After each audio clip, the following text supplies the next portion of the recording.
Hi students, now we are going to derive an expression for the relation connecting the object distance, image distance and the radius of curvature under the title Refraction at a single spherical surface. Okay, now you look at the diagram. I have kept a point source O in air or any rarer medium. Okay, so O is a point object kept in the rarer medium, and from here there are so many incident rays. You can see 3 incident rays shown in the picture. So these incident rays coming from O will spread out in all the directions, but let us consider one ray, namely ON is incident on a single curved surface AB. So AB is a single curved surface on which one incident ray ON is falling or incident at the point N. Okay, then it enters into a denser medium whose refractive index is N2. Since it is a denser medium, the light will bend or deviate towards the normal. Okay, you can see the dotted line is a normal. This normal line is passing through the center of curvature C. So NC can be called as the normal. Okay, it is a normal. Then NI is the refracted ray and I is the point image of the object. It is an image formed on the principal axis. Another ray traveling along OP, another incident ray traveling along OP passes through the principal axis. Is it not? And also it will be perpendicular. Perpendicular at P, this OP is perpendicular to the refracting surface, so it does not undergo any refraction. So we have to understand the diagram first. So O is the point object, I is its a point image, C is the center of curvature and P is the pole to the curved surface. Now if you measure the distances from pole to the object, pole to the center of curvature and pole to the image, so we can represent the distance from the pole to the object as the object distance U. Then from the pole to the center of curvature, this distance is radius of curvature, capital R. From the pole to the image, so this distance is a small v, image distance v.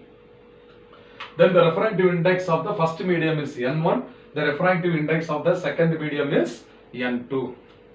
So to start this derivation, I take Snell's law. The second law of refraction is also called as Snell's law. So from Snell's law of refraction, sin I by sin R, okay, sin of the angle of incidence divided by the sin of angle of refraction is equal to refractive index of the second medium divided by refractive index of the first medium. Now we very well know that the incident ray is ON and the angle made by the incident ray with the normal. So this angle is angle of incidence, and you see that NI is the refracted ray and the angle made by the refracted ray with the normal. So this is angle of refraction R. Okay, so sin of angle of incidence divided by sin of angle of refraction is equal to refractive index of the second medium divided by refractive index of the first medium. Or I can cross multiply this. Okay, so this can also be written as N1 into sin I, okay, is equal to N2 into sin of R. So this is our first equation. Have you all understood up to first equation? We have applied Snell's law of refraction and we have arrived at equation 1. Now you see that this angle of incidence, angle of refraction and all will be very small because we have to consider paraxial rays. So paraxial rays means the rays which are passing parallel and also very close to the principal axis. Okay, so for paraxial rays I is very small, R is also very small. Therefore, sin I is equal to I and sin r is also nearly equal to r. So for paraxial rays, n1 into I is equal to n2 into r. So this can be taken as equation 2. Now in the picture, you look at the incident ray ON. It subtends some angle with the principal axis. So I call it as alpha. Similarly, NC, the normal subtends an angle with the principal axis, that is beta. Okay. Similarly, the ray NI, which is the refracted ray, this also subtends an angle gamma with the principal axis. It is very easy to remember in the ascending order: alpha, beta and gamma, subtended by the incident ray, the normal and the refracted ray. Understand? In order you remember. And also, whenever you draw this diagram, take care that the single curved surface is having a large radius of curvature, so that it is almost flat and little curved. Too steep curve you don't draw, because for derivation, no, it will be a hindrance for you. So you see here, AB, the curved surface is almost flat, such that this portion NP is almost straight and perpendicular to the principal axis. You draw such that it should be curved and also appearing as if it is perpendicular to the principal axis. Okay, so that NP is perpendicular to the principal axis. Okay, now we are going to the second step of this derivation. I am going to find the tan value, the tangent value of these three angles, alpha, beta and gamma. We have studied tan theta means what? Opposite side by adjacent side.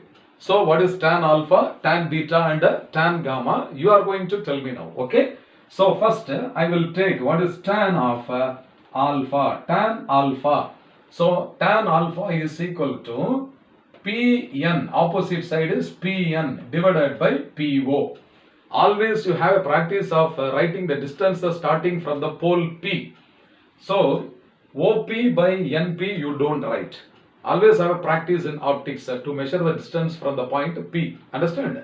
So that opposite distance is what? Pn divided by adjacent side is what? Po. So I will write this is equal to Pn divided by Po. Understand? Similarly, now what is the tangent value of beta? Tan beta. So I will write here tan of beta. Tan beta is equal to opposite side is Pn. Okay, so this is Pn divided by, so n, that is a Pc. This is a Pn divided by Pc. And similarly tan gamma. Okay, tan of gamma.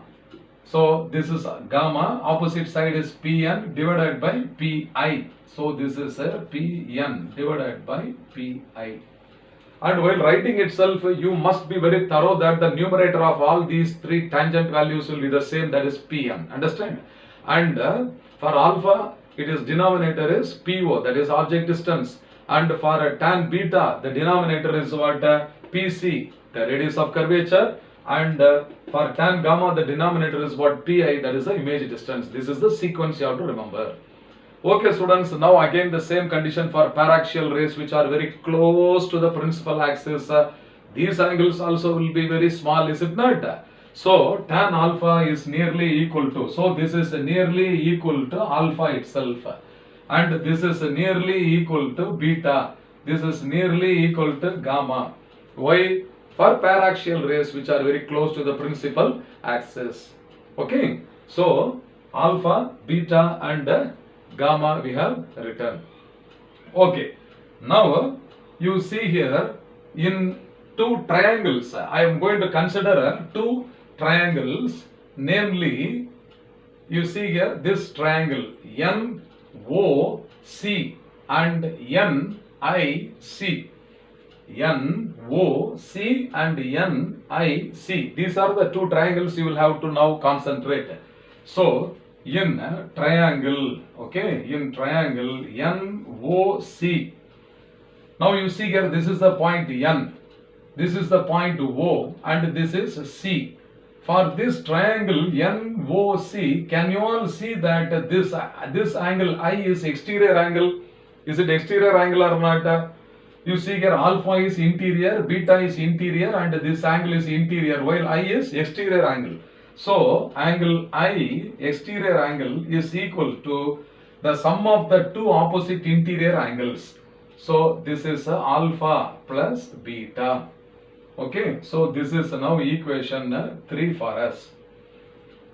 NOC, the exterior angle I, is equal to sum of the two interior opposite angles. Similarly, in another triangle, you are going to tell me now, in triangle NIC, one triangle includes the object, another triangle includes the image. That is a clue for you to remember. Understand, while preparing for exam. So you look at the triangle NIC.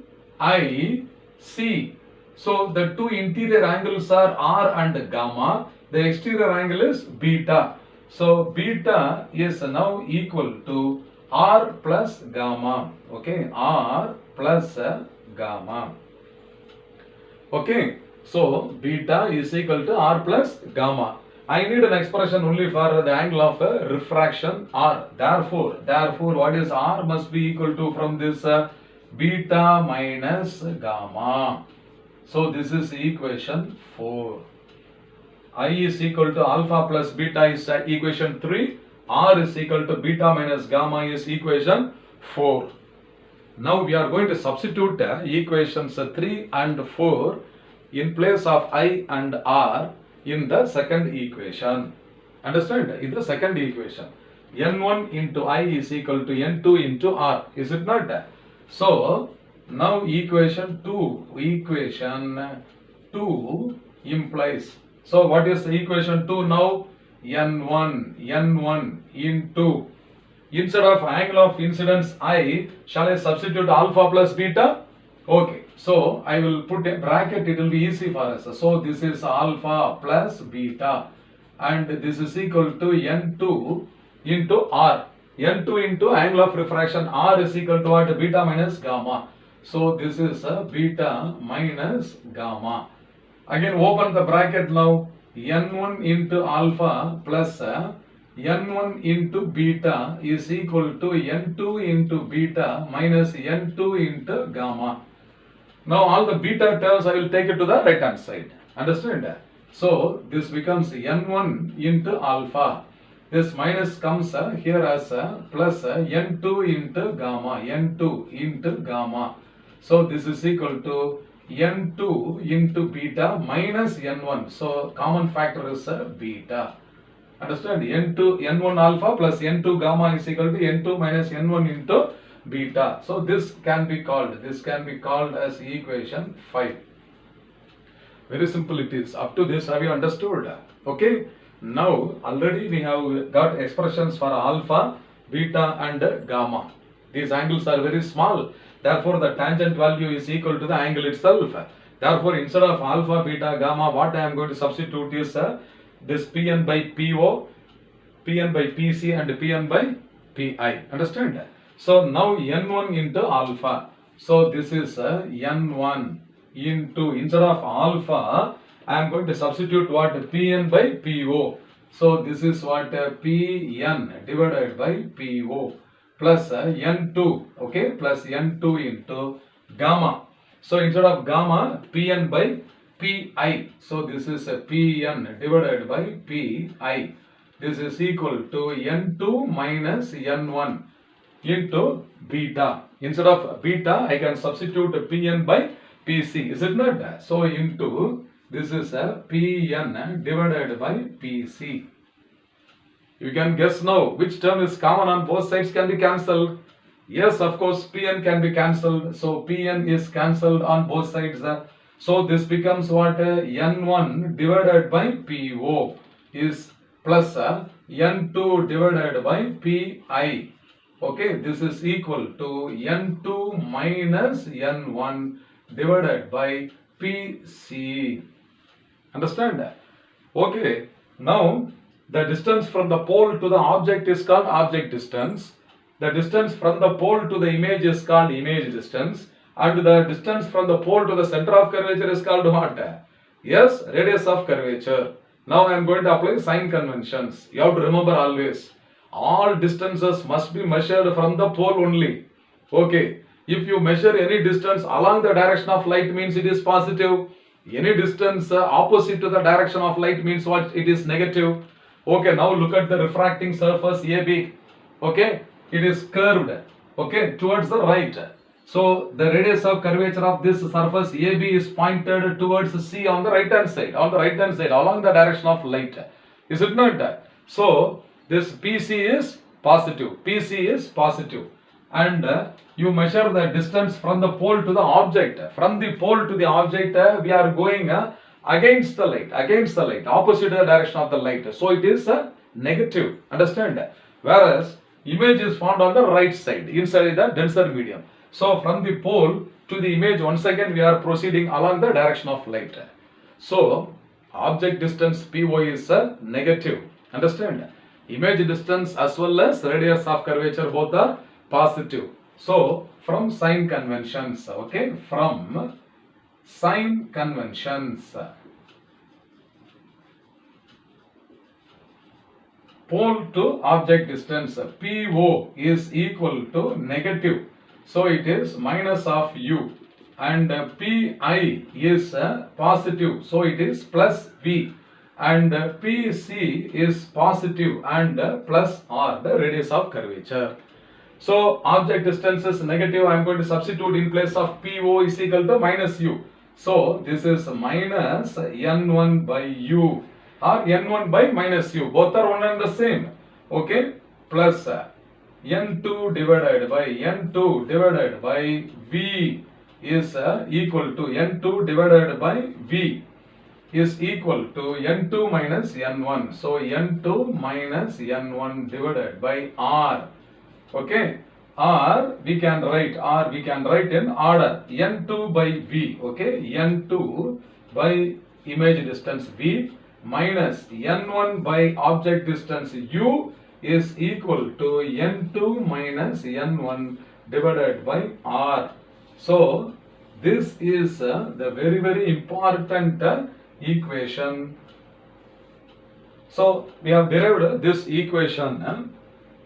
In some books, instead of refractive index symbol N1 and N2, they use mu. Mu is also another symbol. So in some books, you will see that mu2 by V minus mu1 by U is also equal to mu2 minus mu1 divided by R. So this will be the very important equation. You will have to thoroughly remember this equation. Then only you can derive another formula called as lens maker's formula.